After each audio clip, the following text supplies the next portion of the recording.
The morning that would change everything started with the sound of a freight train rumbling through the small rural town of Mill Creek, Arkansas. But iron wheels groaned against the tracks like a warning only a few could hear.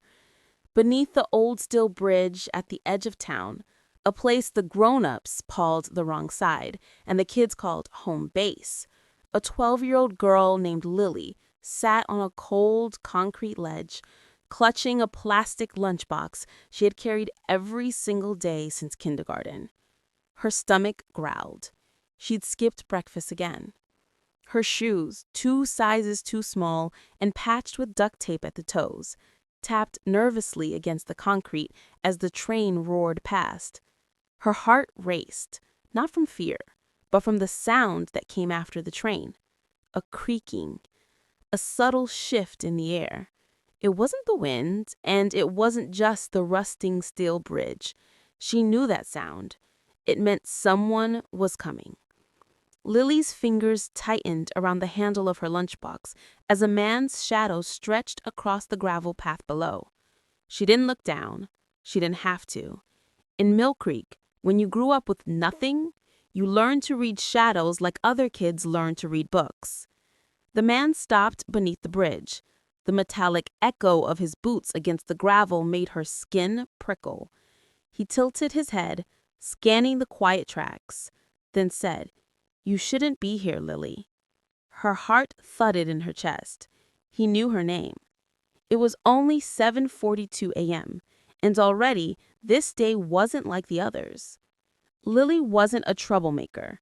She wasn't the kind of kid people wrote headlines about. She was just a skinny, quiet girl with chipped blue nail polish and a stubborn habit of biting her bottom lip whenever she was scared. She lived in a peeling white trailer at the edge of town with her mom, a woman who worked 2 night shifts at the diner and still came home too tired to finish a sentence. Her world was small. The trailer park, the bridge, and a one-room classroom where teachers looked at her with a mix of pity and exhaustion. But for weeks now, she'd been seeing strange things around town. Unmarked vans idling by the back road near the riverbank, new faces, men in boots and hats, lingering around places no one visited after dark, and whispers among the kids at school about the deal that went down at the train yard. Lily didn't understand everything, but she understood enough to know something bad was happening around her. And now, under that bridge, she was about to become part of it. The man who stood beneath the bridge was not a stranger. Not exactly. He'd been around town for a few months. He wore a gray jacket with no logo, drove a faded blue pickup, and never smiled with his eyes. Kids avoided him. Grown-ups pretended not to notice him. He held something in his hand now, a small brown envelope. "You've got a good memory, don't you?" he said. "I heard you're real good at paying attention to things." Lily's throat tightened. She didn't answer. He smiled. "I need a favor." The story would stretch far beyond that moment, but that was the hook, the single thread that would unravel a hidden network no one in Mill Creek had dared to touch. Lily was about to be pulled into a crime she never saw coming. Not a murder, not a disappearance, not fraud. Something quieter, more ordinary on the surface, but just as dangerous. A trafficking ring. Not of people, not of drugs, of stolen goods, high-value electronics, copper wiring, fuel, tires, items that moved along the freight line and somehow never made it to their destinations.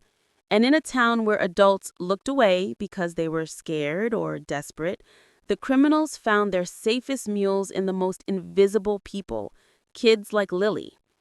It started small. The man, who the kids later nicknamed Mr. Gray, gave Lily an envelope with a $20 bill inside. $20 was more than Lily had ever held at once.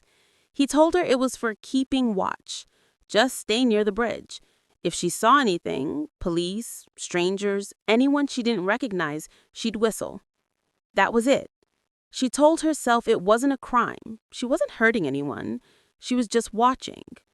But that's the thing about small towns with big secrets. Crimes don't always start with guns or blood. Sometimes they start with silence. Weeks passed, and the $20 bills kept coming.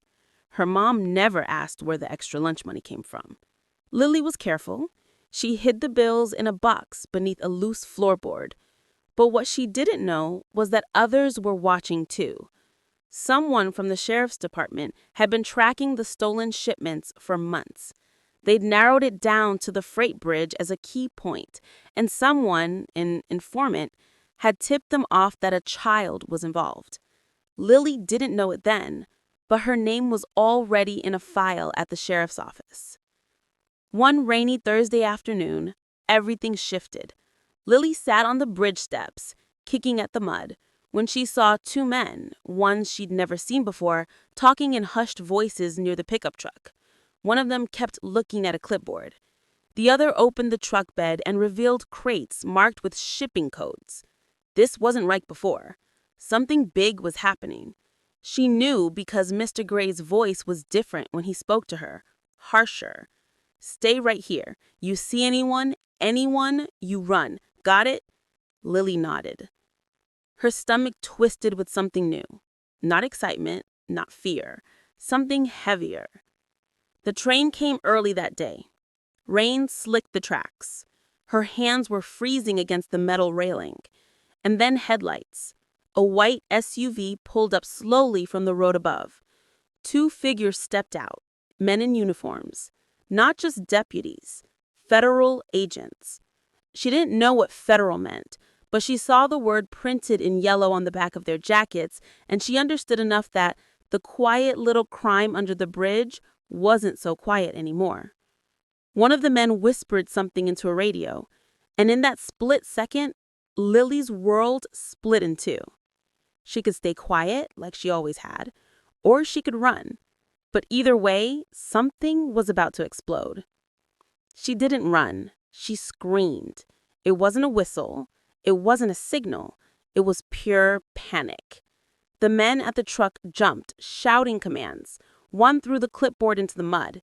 Another yanked a tarp over the crates. And Mr. Gray's voice roared through the storm.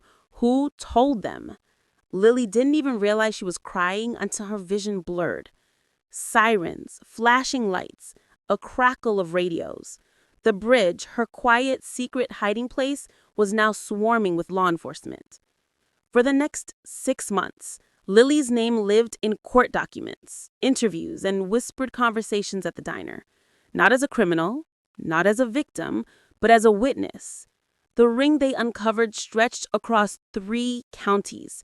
Dozens of stolen shipments, corrupt workers at the shipping yard, drivers who looked the other way, all funneled through a sleepy little bridge in a forgotten town. And at the center of the first big break in the case was a 12-year-old girl with duct-taped shoes and a lunchbox. But the story didn't end with the arrest.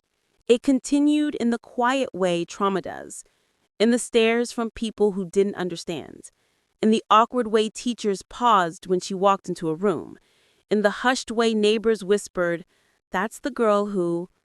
But it also bloomed in other ways. In the lawyer who visited her and explained her rights carefully, in the detective who spoke to her like she mattered, in the town's slow, fragile attempts to give her something she'd never had before, safety. Lily testified in court. Her voice shook, but she spoke. She described the shadows, the men, the sound of boots on gravel, and the smell of rain on train tracks. The jury listened, and for once, the people who had hidden in plain sight didn't walk away.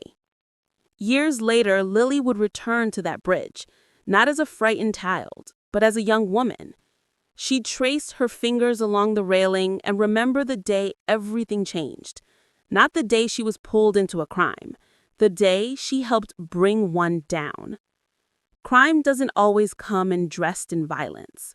Sometimes it creeps in through poverty, silence, and the spaces where no one bothers to look.